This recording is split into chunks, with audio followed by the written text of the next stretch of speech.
Assalamualaikum warahmatullahi wabarakatuh. Salam sejahtera untuk kita semua. Om Swastiastu, Namo Buddhaya, salam kebajikan. Kali ini kita kembali bersama Lembaga Pengawasan Kebijakan Pemerintah dan Keadilan dalam menanggapi dan menyoroti tentang Peraturan Kepala Badan Nomor 9 Tahun 2020 yang insya Allah akan dilonsingkan pada 1 Agustus 2021 mendatang. Di sini kami menyikapi bahwa Peraturan Kepala Badan Nomor 9 2020 tentunya sangat menguntungkan bagi para calon pekerja migran yang akan berangkat ke luar negeri. Namun kami menilai bahwa ada 4 pasal yang menjadi penghambat bagi jalannya Peraturan Kepala Badan Nomor 9 Tahun 2020 tersebut. Mengapa demikian? Pasal apa saja yang menjadi penghambat jalannya Peraturan Kepala Badan ini? Pertama, Pasal 39. Pasal 39 Undang-Undang 18 tahun 2017. Hal ini sering kami melihat postingan-postingan dari media sosial yang mana mungkin diposting oleh staf ahli Pak Beni Ramdhani, tetapi menggunakan akun BP2MI dan akunnya Pak Beni Ramdhani. Di situ kami melihat sering pasal 39 ini tidak dimunculkan. Yang sering dimunculkan adalah pasal 40 dan 41, di mana pasal 40 itu hanya menyebutkan kewajiban bagi pemerintah provinsi. Sedangkan pasal 41 menyebutkan kewajiban bagi pemerintah daerah, kabupaten kota. Nah, sedangkan pasal 39 ini tidak dimunculkan dalam setiap postingan. Ini adalah kewajiban dari pemerintah pusat untuk menyediakan, memfasilitasi pelatihan dan sertifikasi bagi para calon pekerja migran yang akan ditempatkan ke luar negeri. Untuk itu, ketiga pasal ini, baik pemerintah pusat pasal 39, pemerintah provinsi pasal 40, dan pemerintah kabupaten kota pasal 41.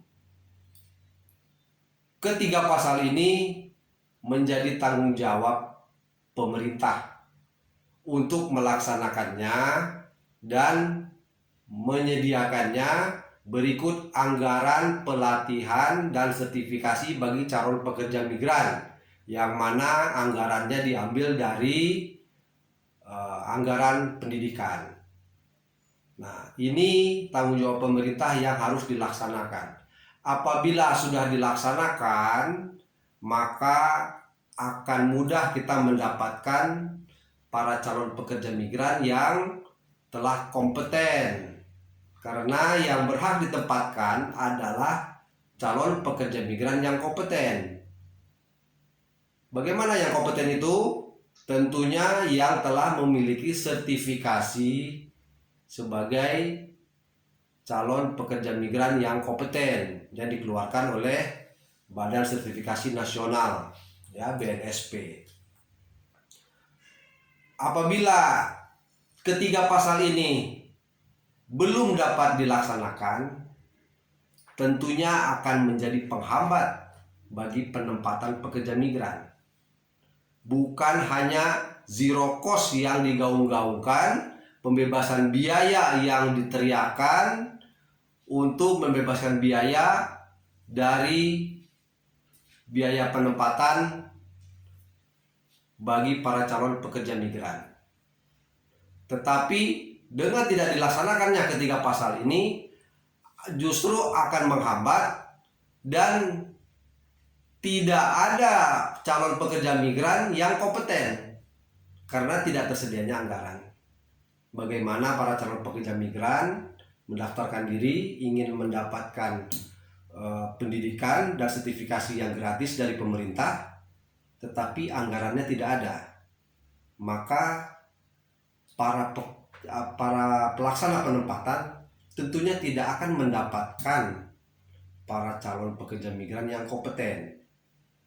Nah, disinilah yang makanya perlu pemerintah segera memprioritaskan pasal 39, 40, dan 41 untuk menyiapkan anggarannya agar para calon pekerja migran dapat memperoleh pelatihan dan sertifikasi sehingga mereka bisa dinyatakan kompeten dan layak untuk mengikuti proses selanjutnya di pelaksanaan penempatan pekerja migran Indonesia.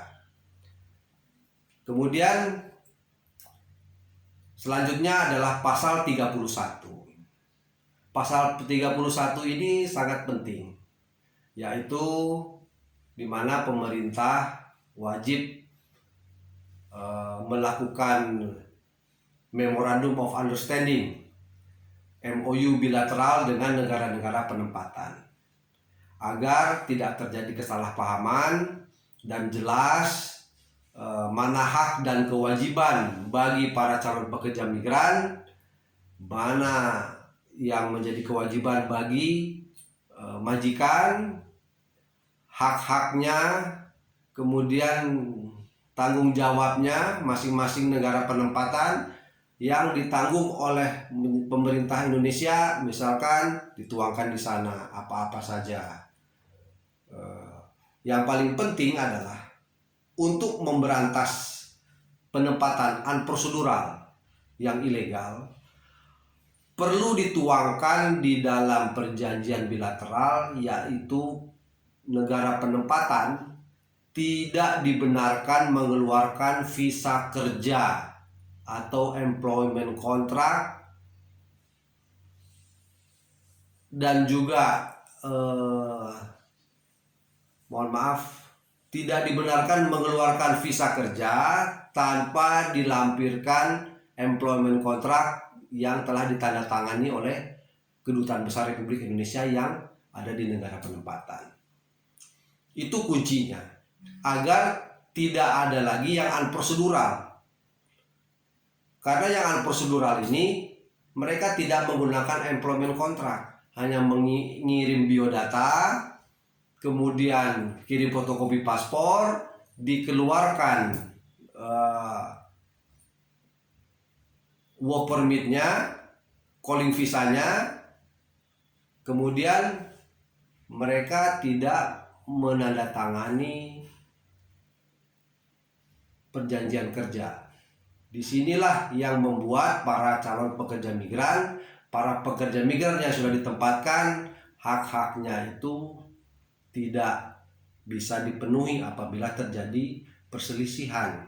Kita dalam posisi lemah karena tidak ada perjanjian kerja. Nah, apabila sudah dikunci tidak bisa berbuat seperti itu, maka setiap pengurusan work permit harus melalui Kedutaan Besar Republik Indonesia dan akan terdata. Para calon pekerja migran, para pekerja migran yang sudah ditempatkan akan terdata di Kedutaan Besar Republik Indonesia. Jadi proteksinya lebih aman, dan kita pemerintah tentunya tinggal mengawasi mana yang ditempatkan itu, datanya, database-nya ada, berapa tahun kontrak, ketika sudah lewat tahunnya bisa dihubungi majikannya, apa-apa kendalanya. Jadi mudah untuk melakukan pengawasan. Dan tentunya yang kita harapkan para pelaku penempatan ilegal yang unprosedural dapat kita hentikan. Jadi tidak ada lagi pemerintah sekarang curiga kepada pelaksana penempatan pekerja migran Indonesia swasta P3MI, seolah-olah P3MI adalah pelaku unprocedural, pelaku penempatan ilegal. Di sini yang perlu kita garis bawahi, kita harus bisa membedakan mana yang ilegal, mana yang pemain, mana yang sindikasi.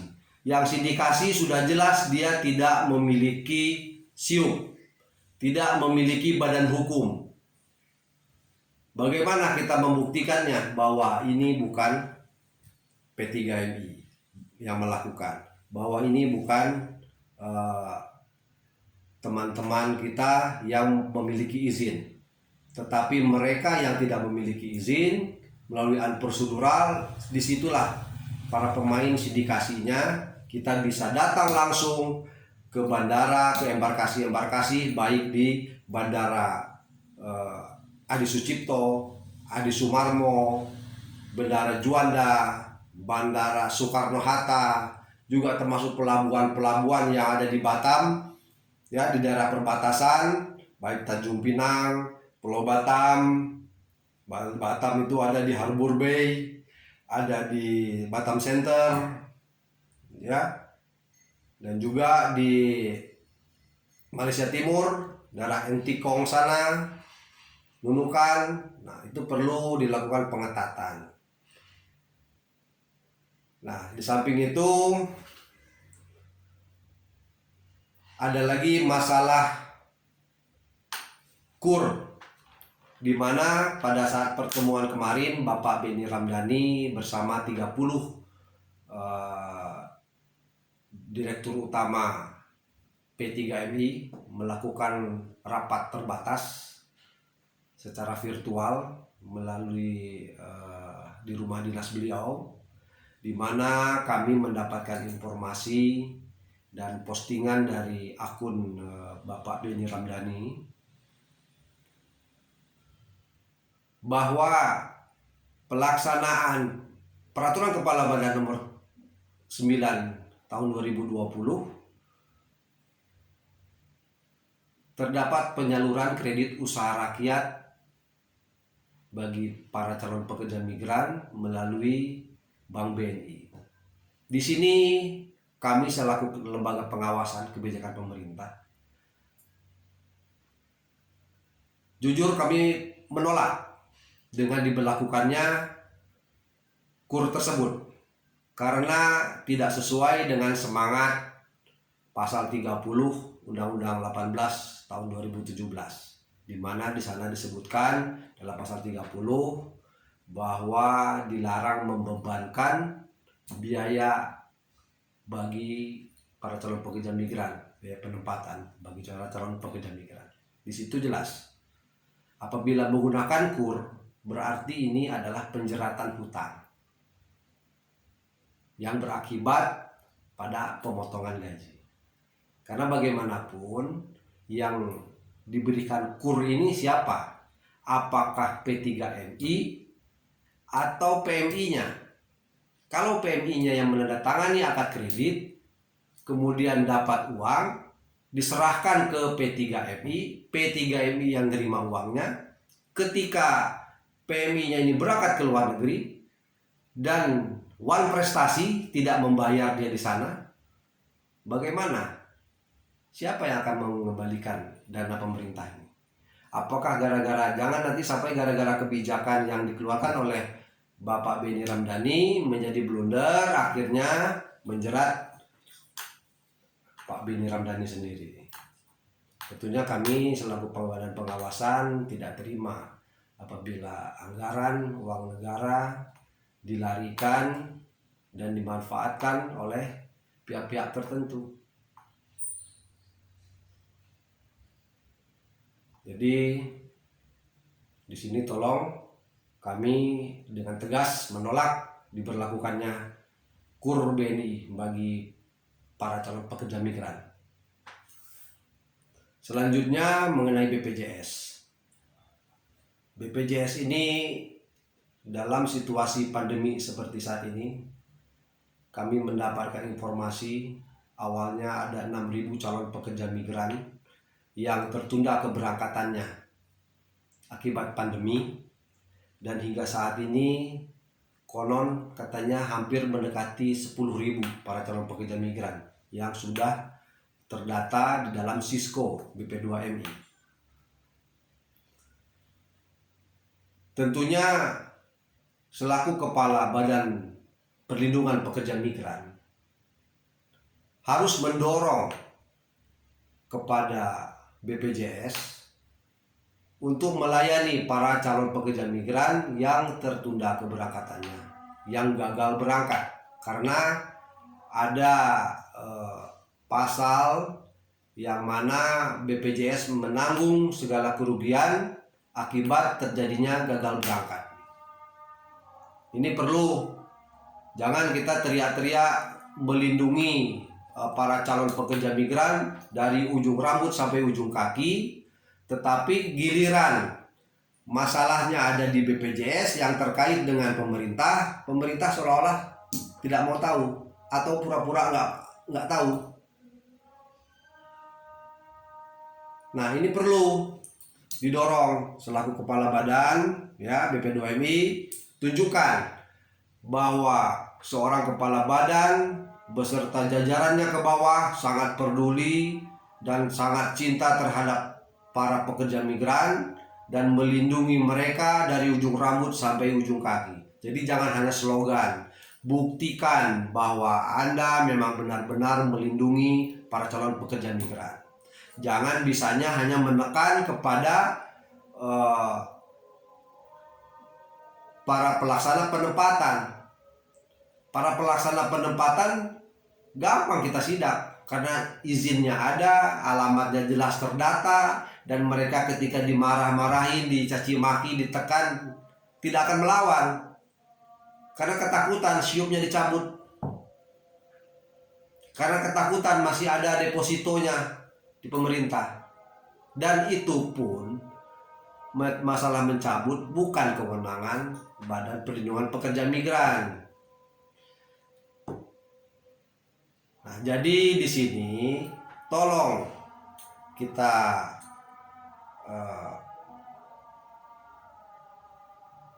pastikan pekerjaan kita itu pekerjaan BP2MI di mana, Kementerian Tenaga Kerja di mana, ya toh, kami sebagai lembaga pengawasan juga tetap ikut mengawasi. Jadi kita dengan kerja kita masing-masing, tidak mencampuri urusan departemen lain, tidak mencampuri instansi lain, tetap harus berjalan sebagaimana mestinya tanpa ada mengedepankan ego sektoral. Untuk itu harapan kami tentunya kepada pemerintah, baik Kementerian Tenaga Kerja maupun Badan Perlindungan Pekerja Migran Indonesia, demi tercapainya percepatan pemulihan ekonomi nasional, kami berharap pelaksanaan penempatan pekerja migran Indonesia ke luar negeri dibuka seluas-luasnya seluruh sektor, karena keadaan sudah darurat. Jadi tidak bisa lagi kita mengedepankan gengsi atau marwah kita mengirim pembantu, malu negara, itu tolong dikesampingkan. Lebih malu lagi apabila negara kita ini penghasil, mohon maaf, seperti Thailand itu, devisanya dari wanita-wanita yang kerja maksiat dan kemudian angka kriminalnya cukup tinggi, sehingga orang nanti investasi ke Indonesia pun juga jadi takut. Nah, maka dari itu buka kesempatan kerja seluas-luasnya dan lindungi mereka. Bagaimana cara melindunginya? Seperti yang sebutkan tadi, kita kembali ke pasal 31, di mana pemerintah melakukan perjanjian bilateral MOU dengan negara-negara penempatan. Silahkan. Yang penting kita kerja halal, kita tidak mencuri, apapun itu jenis pekerjaannya. Yang penting tidak melanggar norma-norma agama, untuk mengurangi angka pengangguran yang di dalam negeri dan tentunya mengurangi kriminalitas di dalam negeri. Untuk itu, mari kita bersama-sama bergandeng tangan, ya, saling bahu membahu, sumbang saran.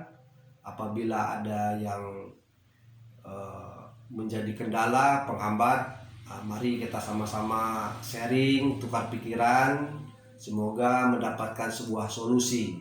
Jangan kita berkomentar atau berstatement mencari seolah-olah siapa yang salah, siapa yang benar. Oh, kami sudah melakukan yang begini, kami sudah melakukan yang itu, tetapi hasilnya, manfaatnya bagi masyarakat apa? Yang paling penting itu hasilnya, bukan apa yang telah Anda kerjakan, tetapi apa hasil dari pekerjaan Anda. Seberapa besar manfaatnya bagi masyarakat. Saya rasa demikian dulu dari kami, Lembaga Pengawasan Kebijakan Pemerintah. Semoga apa yang kami sampaikan ini sangat menjadi bermanfaat bagi para calon pekerja migran dan segera dapat ditempatkan secepatnya pada para pekerja migran yang sempat tertunda pemberangkatannya. Demikian dari kami, anak bangsa Amri Abdi Piliang, Wasekjen 1, Komisi Nasional, Lembaga Pengawasan Kebijakan Pemerintah dan Keadilan. Assalamualaikum warahmatullahi wabarakatuh.